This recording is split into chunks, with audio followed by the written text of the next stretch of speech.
Hey, salut les amis, comment allez-vous? J'espère que vous allez bien. J'espère que ça se passe. Vous êtes au soleil là. Voilà, je vais vous donner un petit compte rendu de ce qui s'est passé aujourd'hui. Aujourd'hui, j'ai fait que tourner, j'ai fait que bouger. Parce que je suis en train de réparer ma voiture aussi en même temps. Parce que ça fait, je pense, presque 6 ans que je dois changer mon embrayage. Donc je vous dis pas l'état de mon embrayage. Et je roule tous les jours avec ma voiture. Donc là, il serait peut-être temps que je change mon embrayage. Et puis voilà, j'ai quelques petits trucs à faire sur ma bagnole, comme l'embrayage, j'ai le soufflet du cardan côté boîte. Je dois changer mes quatre pneus, voilà, j'ai beaucoup de travail sur ma voiture. Je dois changer aussi la durite de la boîte à air. Hein. Donc voilà. Sinon, à part ça, voilà, je suis allé souder en fait. Ouais. Donc j'ai eu de la chance que quand je suis arrivé là, à l'atelier là, c'était le soudeur qui était là, parce que normalement le gars là, c'est un carrossier, ouais. Et en fait, le propriétaire du garage qui loue, lui, il est soudeur, lui, c'est son métier, c'est un vrai soudeur. Et voilà, là, il a fait ce qu'il a pu parce que c'était catastrophique. Mais voilà, il a bien soudé, il m'a mis quelques points ici, vous voyez, juste pour dire. Là aussi, là, il a refait carrément un tour. Et il m'a soudé aussi ça. Vous voyez, la petite plaque. Donc voilà, pour le cadre, c'est bon. Maintenant, je vais travailler à la finition. Donc, regardez ce que je dois virer, ce que je dois pas virer. Faire quoi encore? Je vais commencer à passer la meule, convenablement. Remettre du mastic pour faire comme si c'était en une pièce. Si vous voulez aller voir la vidéo dans mes plus vieilles vidéos où j'avais fait une vidéo montage, on va dire image, avec la 103 orange. C'était une 103 avec une barre assez large. Vous voyez, assez large comme ça. Hein. Pas large comme ça. Qui partait de là et qui revenait comme ça. Allez voir, regardez les photos, vous allez voir la finition que j'ai fait. J'ai vraiment travaillé comme un pro là, c'était vraiment une très très belle, un très très beau cadre, le plus beau d'ailleurs, dans l'esthétique, dans la finition, dans les détails. Donc ici je vais faire la même chose, je vais mastiquer là où il faut mastiquer, mais je vais mastiquer que là. Ici, dans les cylindres blocs, je vais passer la machine, mais je ne pense pas mettre de mastic, ni de silicone acrylique, ni rien en fait. Je vais laisser comme ça. Mais là, oui, là, comme ça va se voir, en fait, je vais faire un genre vous voyez, pour que ce soit vraiment, ouais, dans le prolongement de, vraiment, déjà la barre, j'aurais dû la mettre ici, je sais même pas pourquoi est-ce que j'ai fait ça. Ouais, parce qu'elle était trop courte. Ouais, c'est pas grave, hein, c'est un détail. Mais je vais faire ça uniformément. Et voilà, donc ça avance. Par contre, ici, j'ai couru dans plusieurs ateliers et j'étais dans un des meilleurs ateliers de ma région. Il m'a dit quoi, le gars?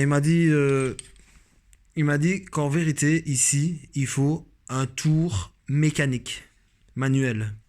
Parce qu'en fait, il faut repartir en fait dans le filet et avancer, avancer et terminer et enlever en fait jusque ici.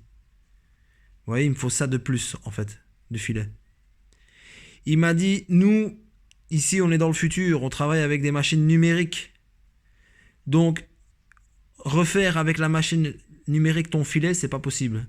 Il m'a dit, si tu y arrives, c'est que tu as de la chance comme un fou. Il m'a dit, joue au loto, même si je joue pas au loto. Il m'a dit, joue au loto parce que tu as vraiment une chance de cocu, ou je sais pas comment on dit. Il m'a dit, parce que c'est impossible qu'avec la numérique, tu tombes dans le filet. Donc, ce qui va se passer, c'est qu'il va abîmer tout mon filet, jusqu'à ce qu'il refasse un beau filet, ouais. Donc avec la numérique, moi je pensais qu'il allait. Ben non en fait. Il faut vraiment avoir une chance de fou en fait, pour revenir tomber ici dans le filet et avancer tout en refaisant le filet. Vous voyez? Il m'a dit c'est pas possible. 99,9% de chance, c'est qu'il va en fait bousiller tout mon filet en fait, parce qu'il retombera jamais là où il faut tomber. Donc, si vous retournez dans mes anciennes mobs, une fois j'avais mis une fourche de Aprilia RS sur un 103 blanc. Et là, la même chose, le tube était trop petit. J'ai dû le rallonger. Donc, je vais faire la même chose, sauf qu'ici, je dois le raccourcir. Ce que je vais faire, je vais couper ici, la partie ici, là, où il n'y a pas de peinture. Hein, je vais la couper, il faudra couper bien droit. Je vais fabriquer un petit truc pour que ça tourne et que je coupe vraiment bien droit. Hein, pas comme ça, ni comme ça, ni comme ça, ni comme ça, vraiment bien droit. parce que j'ai pas de machine, vous voyez, à la main comme ça. Et après, ici, à partir d'ici, je vais bouger 2 centimètres. Enfin, je vais mesurer plus précisément combien il faut, mais c'est 2 centimètres plus ou moins. Hein. Donc, je vais bouger 2 centimètres et revenir souder cette partie-là, enlever de la peinture, et revenir souder bien droit, en fait, le tube. Donc, je n'aurai même plus besoin, à mon avis, de recouper dans le filet, ici. Et en fait, je vais faire... Donc, moi, ce que je voulais faire, en fait, à la base, c'est que je coupe ici, là, où ça doit être coupé, ici. Je coupe ici à ras du filet, puis je vais déposer le filet sur le truc. Ouais, je fais juste descendre le filet. Mais ce qu'il y a, c'est que j'ai pas envie d'abîmer le filet.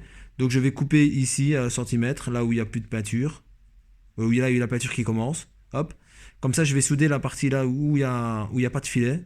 Et en fait, de là, eh ben, ce sera à partir de là que je vais devoir seulement enlever 2 centimètres pour descendre tout de 2 centimètres. Vous voyez? Parce que en fait, j'ai voulu remettre le tube de la fourche origine de Dirt. Mais le souci, c'est que c'est pas le même tube, il est plus fin.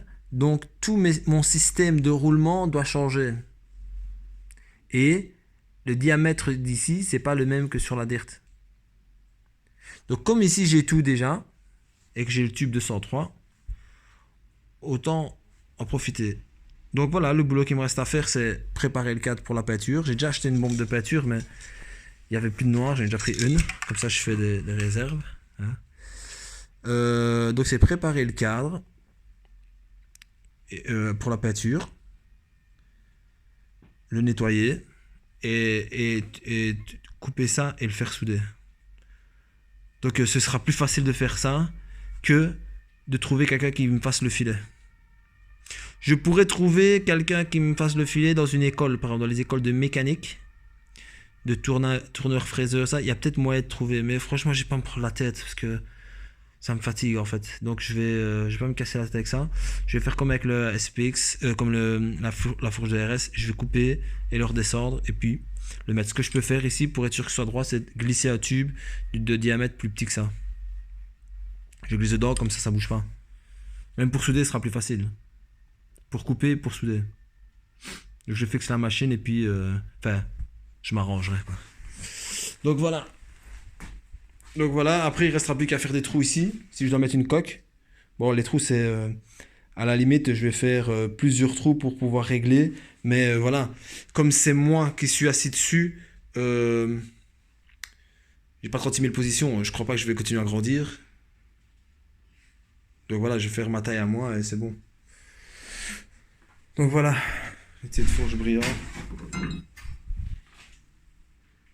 Je vais lui remettre une couche bien sûr. Et puis ce sera fini. Moi je vous laisse que toute la journée j'étais dehors, je vais rentrer chez moi. Je vais me laver les mains parce qu'elles sont dégueulasses. Et je vais me mettre à l'aise. Boire un petit café. Être cool. Voilà, à bientôt les amis. Salut.